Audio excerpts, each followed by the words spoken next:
Hello everyone, welcome to true IAS and PCS। हम लोग start करते हैं अब अपना chapter ancient cities of Tamilakam.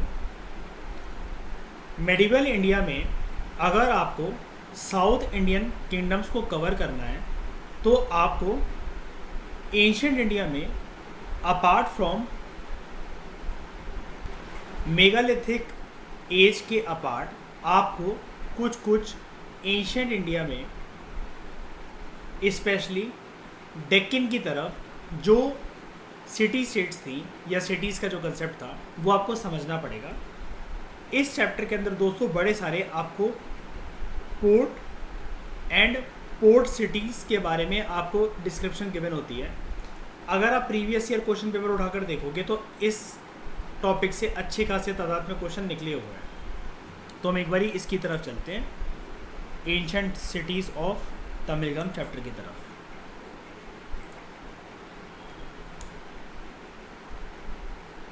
Ancient cities of Tamilakam.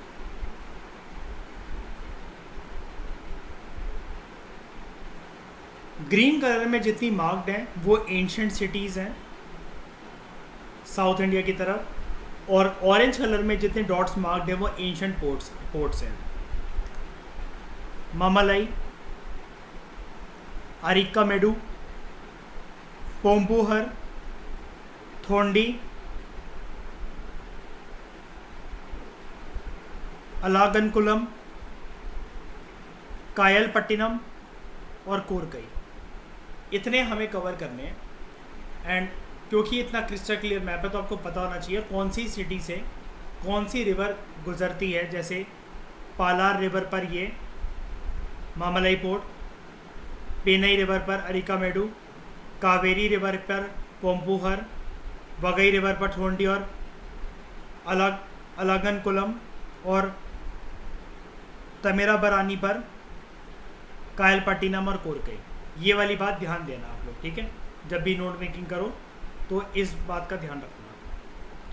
थोड़ा सा तमिल शब्द होते हैं ये तो आपको तंग कर सकते हैं, मैं मानता हूँ, लेकिन अच्छी रिटर्न ऑन इन्वेस्टमेंट आपको निकल कर आ सकता है। अच्छा रिटर्न मिल सकता है आपको, अच्छी इन्वेस्टमेंट है।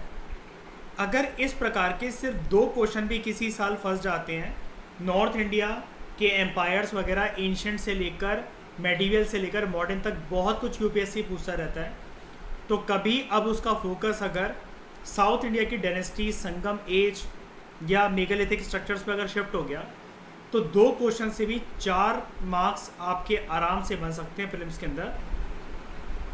और मेंस के अंदर अगर कोई ऐसा क्वेश्चन आ गया तो 10 से 15 नंबर की अपनी पार्टी मान लो।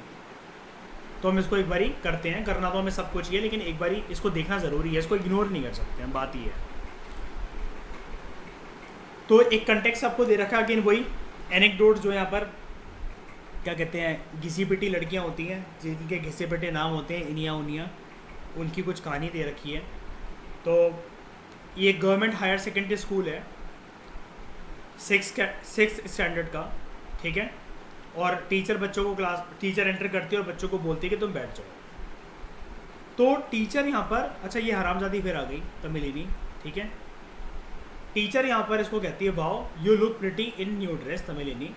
स्टूडेंट्स कहते हैं, ma'am today is her birthday, आज उसका जन्मदिन है।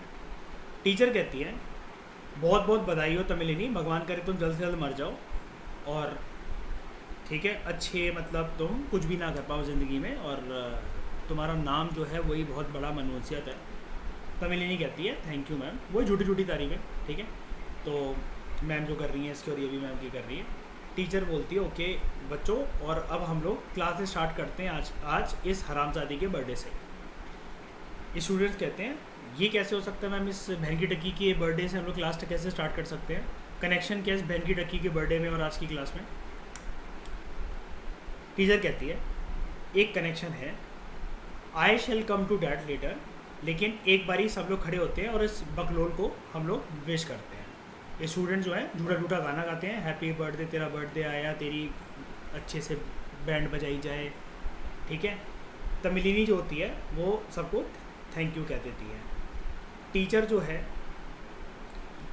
कहती है, Tamil is Chennai your home town, Tamilini कहती है नो मैम, मेरा होम टाउन जो है वो कदबूर है, करूर के पास। हमें याद रखने की ज़रूरत नहीं है, लेकिन इस पूरी कॉन्वर्सेशन से ना हमें पता लग जाता है कि एनेक्डोट तो जब भी खुद भी सेल्फ रीडिंग करो ना तो बुक उठाकर एक बारी पढ़ लिया करो, क्योंकि अगर 6th क्लास की NCERT पढ़ रहे हैं तो ये एक्सपेक्ट हमें करना चाहिए कि हमें उस लेवल पर आना पड़ेगा। अगर अभी हम 6ठी क्लास के बच्चे होते तो शायद से मैं जिस वे में ये पढ़ा रहा हूँ और जो मैं गालियाँ दे रहा हूँ बेचारी को, तो ये इसको ना पढ़ती, है ना।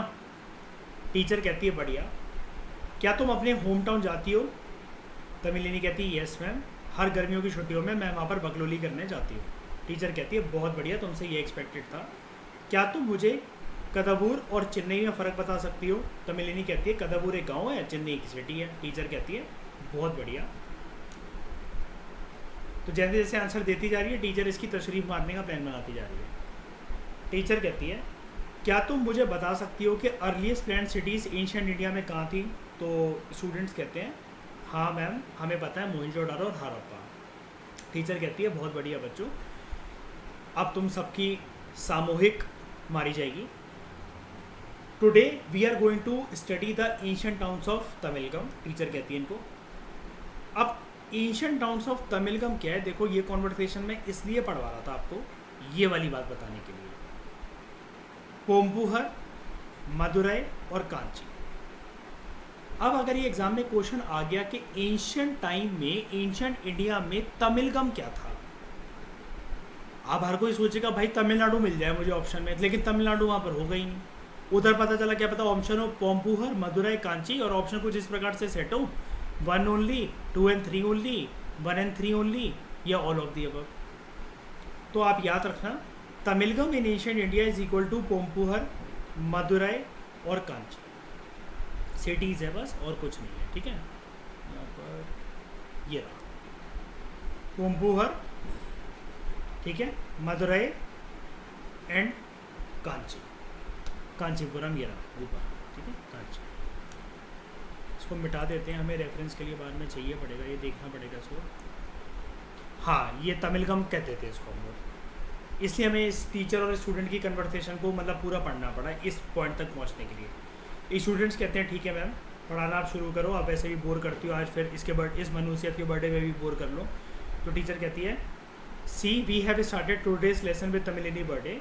स्टूडेंट्स कहते हैं येस मैम।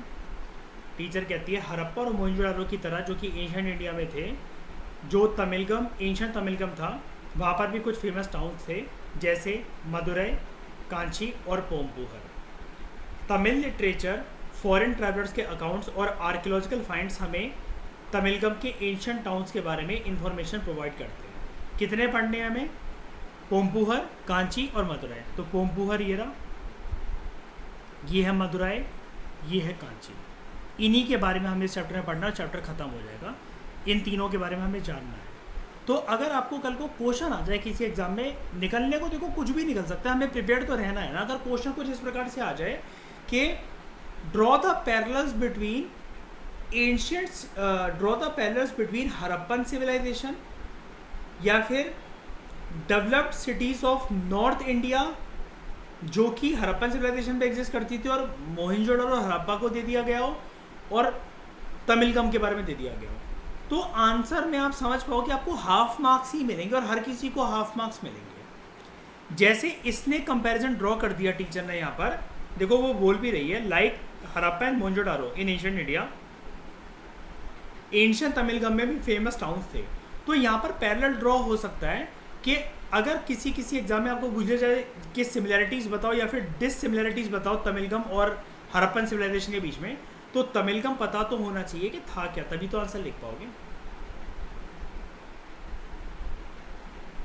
आने को पेपर में सबको क्या लगता है कि वेदस से ही क्वेश्चन बनेंगे क्या? संगल लिटरेचर से नहीं बन सकते क्या? नॉर्थ इंडिया से ही क्वेश्चन बनेंगे क्या? साउथ इंडिया से नहीं बन सकते क्या? यूपीएससी किसी भी वक्त पलटवार कर सकता है। ट्रेंड हमेशा लोग इंस्टीट्यूट जो बात करते हैं वो पेपर होने के बाद करते हैं। जिस प्रकार से ट्रेडिंग चार्ट्स पर इंडिकेटर जो होता है जब ट्रेड मिस हो जाती है उसके बाद बताता है कि यहाँ से एक बड़ी रैली आने वाली थी।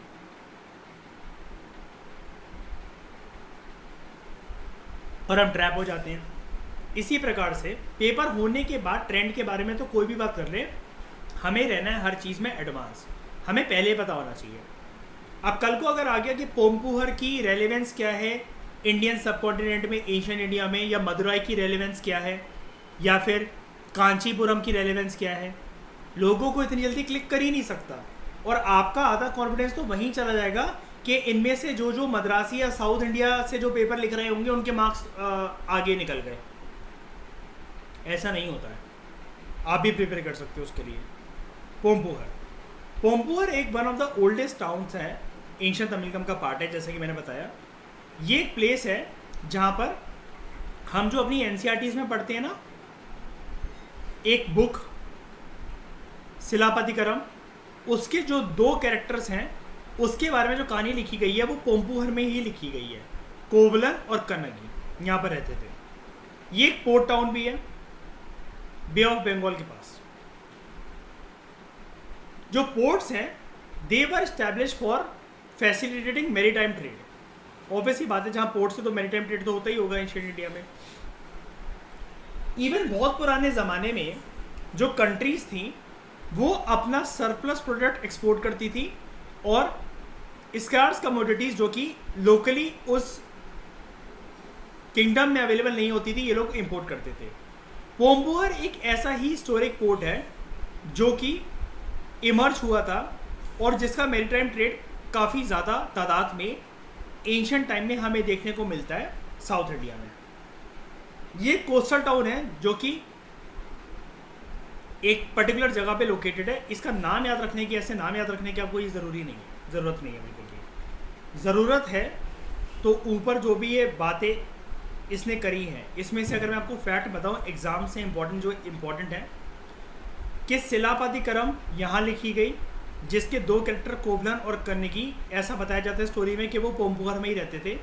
ये एक पोर्ट था, ये एक पोर्ट सिटी थी, ये एक पोर्ट टाउन था, मैरीटाइम ट्रेड के लिए फेमस था। और यहाँ पर कौन सी रिवर कावेरी यहाँ से बहती है। बस ये वाली बातें आपको जाननी है। अब बात करते हैं कि मैरीटाइम ट्रेड अगर इतना इसका फेमस था तो ये इसके पोर्ट के बारे में हमको जानते हैं, पोम्पुहर पोर्ट। पोम्पुहर को एक बात याद रखना, अलग अलग नामों से जाना जाता है, पुहर के नाम से भी और कावेरी पोम्पट्टिनम के नाम से भी, या कावेरी पट्टिनम भी इसको कहते हैं। अगर शंका हो ना इस बात में कि मैं ये क्यों पढ़ा रहा हूँ, क्या यूपीएससी में आया है, तो मैं कहूँगा कि अपनी नज़रें और पैनी दिमाग से एक बारी 2017 का पेपर देख लेना। 4 नील ऑप्शंस आए थे, मतलब चारों में से सिर्फ एक ही चूज करना था कि इनमें से क्या चीज़ एंशिएंट टाइम में एंशिएंट सिटी का एक पोर्ट टाउन था, और उसके अंदर ऑप्शन था कावेरी पट्टिनम। लोगों ने ये बोल के कर दिया था, बड़े सारे इंस्टीट्यूट के टीचर ने ये बोलकर उस क्वेश्चन को टाल दिया था कि हिस्ट्री ऑप्शन वालों के लिए था, कर सको तो कर सकते थे वरना छोड़ना चाहिए था ऐसे क्वेश्चन को। क्यों भाई, 6ठी क्लास की तमिलनाडु की एनसीईआरटी को पढ़ने में शर्म आती है? क्यों छोड़ना चाहिए था?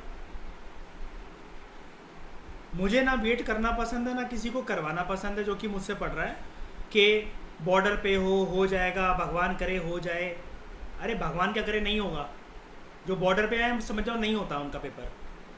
अगर बॉर्डर पेपर पे आए हो ना तो कहो कि बॉर्डर के अराउंड बन रहे हैं, 100 के आसपास बन रहे हैं, भाई बकलोली छोड़ो, अगले साल की फिल्म्स की तैयारी शुरू कर दो। औकात चली गई है तुम्हारी फिल्म्स क्लियर करने की। नहीं होता ऐसा फिल्म्स क्लियर कि बॉर्डर पे हैं वो हैं, खुश करने को तो कहना ही पड़ेगा, हाँ भगवान करे हो जाए, ऐसे थोड़ी ना होता है।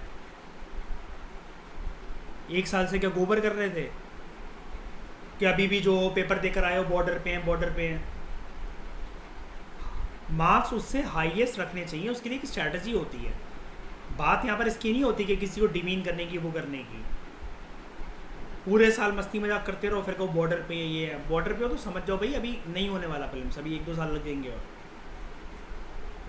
It served as port of the early Chola kingdom. ये चोला किंगडम का पार्ट था। One of the most popular Sangam literature.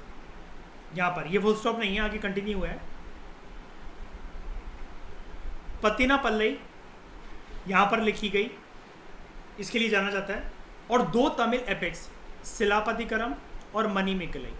मुझे कोई भी चुनौती दे दो कि ये टर्म्स आपने एनसीईआरटी में नहीं सुनी छठी क्लास की, बताओ। अब जब कुछ एक्स्ट्रा जानने को मिल रहा है, जब वहाँ पर नोट्स बनाओगे तो पोमपुहर के बारे में बस साइड में मार्जिन में ही तो ऐड करना है। इसी प्रकार का क्वेश्चन तो उसने 2017 में पूछा था। उसने कहा था कि भैया इतनी नॉलेज है कि सिर्फ इतना बता दो, इनमें से 4 मैंने तुम्हें शब्द दे रखे हैं कि एंशिएंट पोर्ट सिटी कौन सी थी या एंशिएंट पोर्ट कौन सा था इंडिया के अंदर। अब डेफिनेटली अगर वो पोर्ट के बारे में पूछता है तो पोर्ट दिल्ली, मुंबई, महाराष्ट्र में चलो ठीक है, लेकिन एंशिएंट टाइम में जो हड़प्पा वगैरह पढ़कर आया उसको पता है कि गुजरात के अलावा इतना कुछ नहीं। और एंशिएंट टाइम में भाई पोर्ट कोई यूपी, बिहार, मगध, अवंती, उज्जैन यहाँ पर तो मिलेंगे नहीं, साउथ इंडिया में ही तो प्रॉपर तरीके से पोर्ट मिलेंगे। इसलिए हमें साउथ इंडिया की डायनेस्टी, संगम लिटरेचर और मेडिवल इंडिया के अंदर जो डेक्कन वाला पार्ट है वो पढ़ना पड़ता है। लोगों की आदत क्या है कि भैया हमें जो नॉर्थ इंडिया की डायनेस्टीज हैं, दिल्ली सल्तनत है या फिर दिल्ली सल्तनत के अंदर भी मतलब बड़ी सारी जो डायनेस्टीज हैं या मुगल एम्पायर है, उन्होंने अपना शासन अगर नॉर्थ इंडिया से शुरू करते करते दक्षिण की तरफ अगर उन्होंने कोई आक्रमण करा तो उतना पार्ट हम उनकी स्टोरी में से पढ़ लेंगे। अलग से हमसे नहीं पढ़े जाते तमिल शब्द वगैरह, भाई वो पढ़ने पड़ेंगे। पेपर का नेचर ऐसा है, पेपर बनाने वाले लोग क्योंकि वहां से हैं तो पढ़ना पड़ेगा। और ज़्यादा नहीं है, संगम लिटरेचर उसको मिलाकर कुल मिलाकर टोटल कोर्स में सिर्फ 3 चैप्टर हैं। टोटल कोर्स की बात कर रहा हूँ मैं, एंटायर यूपीएससी का सिलेबस सिर्फ 3 चैप्टर है, तो पढ़ना तो पड़ेगा यार, एक बार तो टाइम लगाना पड़ेगा। क्योंकि अगर एक भी क्वेश्चन आता है तो 2 मार्क्स की लीड मिलेगी, मेंस लिखने का मौका मिल जाएगा उससे। पट्टिनापल्ली ये एक संगम लिटरेचर है जो कि पोमपुहर सिटी, पोमपुहर पोर्ट से लोकेटेड है। अर्ली चोला किंगडम का पार्ट था। पुहर और कावेरी पट्टिनम के नाम से भी या फिर कावेरी पोमपट्टिनम के नाम से भी जाना जाता है। 2 तमिल एपिक्स यहाँ पे लिखे गए, शिलापतिकरम और मणिमेकलाई। ठीक है, यहाँ पर समुद्र के रास्ते से ट्रेड बहुत बढ़िया होता था और ये यहाँ की पोर्ट सिटी पुहर में ये ओवरसीज ट्रेड या मैरीटाइम ट्रेड कंडक्ट होता था। बात करें अगर हम लोग एक तमिल एपिक की शिलापतिकरम, ये हमें पोमपुहर की ग्रेटनेस के बारे में बताता है। इस एपिक के अंदर एक लीडिंग फीमेल कैरेक्टर है शिलापतिकरम के अंदर, वो है कन्नगी। पूरी स्टोरी समझते हैं जो कि एनसीईआरटी हमें नहीं समझाता डिटेल में। कन्नगी के पिताजी का नाम था मनाइगन।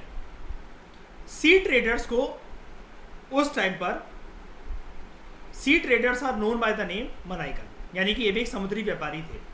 मेल कैरेक्टर जो है, the male character Kovalan's father, Kovalan की जो पिताजी हैं वो हैं मासाथुवन। मासाथुवन एक बहुत बड़े व्यापारी थे। हमें टेक्स्ट से क्लियर है कि पोमपुहर जो था वो एक ऐसी जगह थी जहाँ पर बड़े बड़े ट्रेडर्स यहाँ पर रह रहे थे और सी ट्रेड्स यहाँ पर कंडक्ट होते थे और लोग ने सेटल टाउन यहाँ पर बना लिए थे। अभी तक हमने ऐसे 2 परिवारों के बारे में देखा, एक मनाइगन और दूसरे मासाथुवन। मासाथुवन का एक बेटा है कोवलन और मनाइगन की एक बेटी है कन्नगी। इतनी बात समझ में आ गई होगी।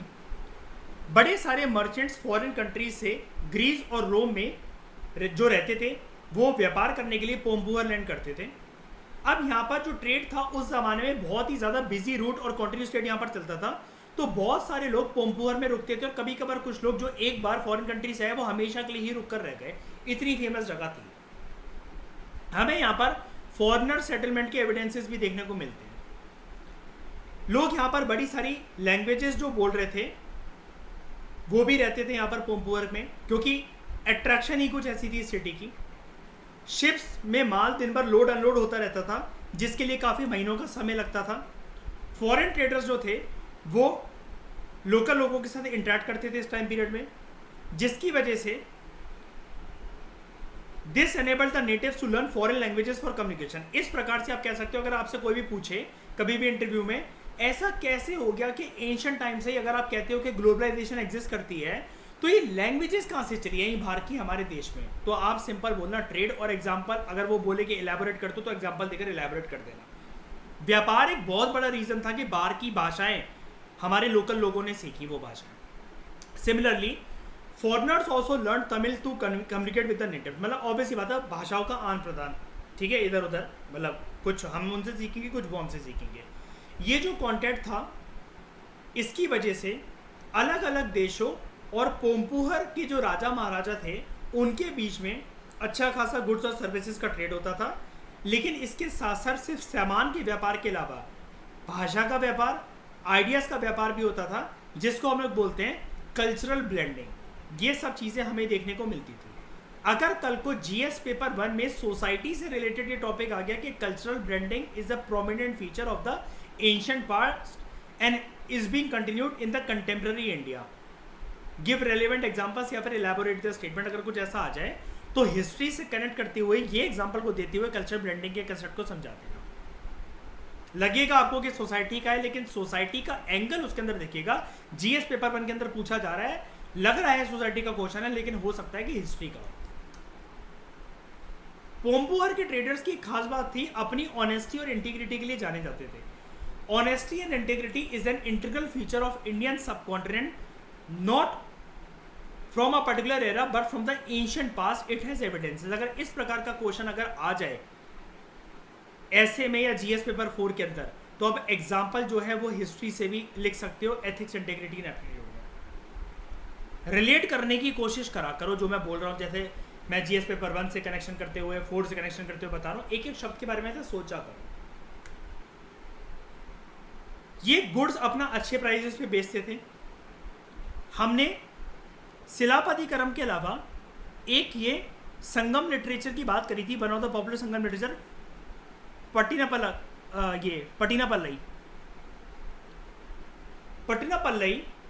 का जो पट्टिनापल्लई ये है वो बोलता है, उस बुक के अंदर लिखा हुआ है कि selling any commodity at a higher price, इसको बुरा माना जाता था, इसको अनएथिकल माना जाता था।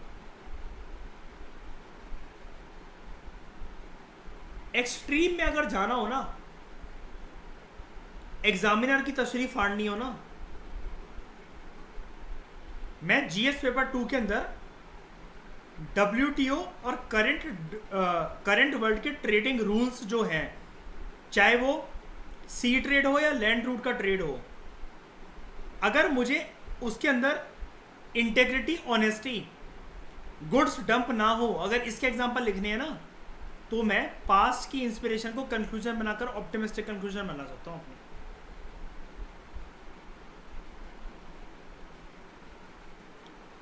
भले ही मानता हूँ डायरेक्टली यूपीएससी में से क्वेश्चन आए, लेकिन अभी तक जो 2 पेजेस हमने पढ़े वेस्ट नहीं मानता मैं इसको। ये मुझे एक ऐसी चीज़ देकर जा रहे हैं, किसी का बाप नहीं सोच सकता कभी कि जीएस पेपर 2 में ऐसी ऐसी चीज़ें लिखने को मिल सकती हैं, जो कि बंदा एक अटेम्प्ट तो क्या 10 अटेम्प्ट वाला भी अगर उसको मिल रखा हो अपने कोटे की वजह से, तब भी नहीं लिख पाएगा वो। यहाँ पर एक चीज़ लिखी हुई है, Mesopotamian civilization is the early civilization of the world, it is 6500 years old. ये हम हड़प्पा में पढ़ चुके हैं, ठीक है। जो ऑथर था पट्टिनापल्लई का, उसका नाम था कदियालूर उरुट्टी रंगनार। कदियालूर उरुट्टी रंगनार, ये 2nd सेंचुरी बीसी से बिलोंग करता था। हमें यहाँ पर पूहर, अच्छा अगर ये नाम आ जाए ना पूहर या ये भी करके, कंफ्यूज मत होना, क्योंकि यहाँ पर राइटर ने आपको ऑलरेडी बता दिया है कि इसके अलग अलग नाम थे। चाहे आप पोम्पुहर बोलो, चाहे पूहर बोलो प्यार से, या फिर कावेरी पट्टिनम, या फिर कावेरी पोमपट्टिनम बोलो, 4 नाम हो गए इसका मतलब। ये हमें पोम्पुहर की एक अच्छी दशा, इकोनॉमिक कंडीशन के बारे में बताता है। हॉर्सेस यहाँ पर इंपोर्ट करे जाते थे समुद्र के रास्ते से। काली मिर्च लैंड रूट से मंगाई जाती थी। गोल्ड जो था डैट केम फ्रॉम वदामलई, ये पॉलिश करा जाता था और उसके बाद एक्सपोर्ट करा जाता था दूसरी कंट्रीज में, यानी कि लोकली, मतलब एक रीजन से दूसरे रीजन में गोल्ड आता था पूहर में, पूहर टाउन में, या पोम्पुहर टाउन कह लो, और फिर बाहर पॉलिश करके अच्छा सा व्यापार करने के लिए बेचा जाता था। सैंडल वेस्टर्न घाट से आते थे, मोती सदर्न सी से, कोरल ईस्टर्न सी से, फूड आइटम्स एलम से इंपोर्ट करे जाते थे। Poompuhar had been build differently from other towns. हर एक यहाँ पर जो सोशल ग्रुप था उसके पास एक सेपरेट सेटलमेंट थी। स्ट्रीट्स बड़े ब्रॉड थे, स्ट्रेट थे, वेल डिजाइंड हाउसेस थे, और यहाँ पर एक डॉकयार्ड भी था। तो अगर एंशियंट संगम लिटरेचर और हड़प्पन सिविलाइजेशन के बीच में अगर फर्क आ गया, जैसा कि यहाँ पर इसके टीचर ने इसको कहा था कि लाइक हड़प्पन मोहनजोदारो, ये हमें एंशियंट टाउन्स तमिलकम के जो देखने को मिलते हैं। अब ये रेफरेंस तो आप संगम लिटरेचर की ले सकते हो ना इसके अंदर, क्यों नहीं ले सकते हो? ये देखो आराम से ले सकते हो, यहाँ पर लिखा हुआ है one of the popular Sangam literature Pattinappalai. अब पट्टिनापल्लई के अंदर अगर ये सारी बातें बताई जा रही हैं तो पट्टिनापल्लई वर्सेस मोहनजोदारो तो कभी क्वेश्चन आएगा नहीं, संगम लिटरेचर वर्सेस हड़प्पन सिविलाइजेशन के ऊपर क्वेश्चन निकलेगा। तो आप ऐसे ऐसे फीचर लिख कर आओ जो कि आपको यहाँ पर देखने को मिलते हैं, रेफरेंस के तौर पर आप एग्जांपल ले लो ना। यहाँ पर आप पूहर ले लो, और यहाँ पर आप अगर सिमिलैरिटीज बतानी है यहाँ पर आप पूहर ले लो, और यहाँ पर आप ये आपका मोहनजोदारो ले लो।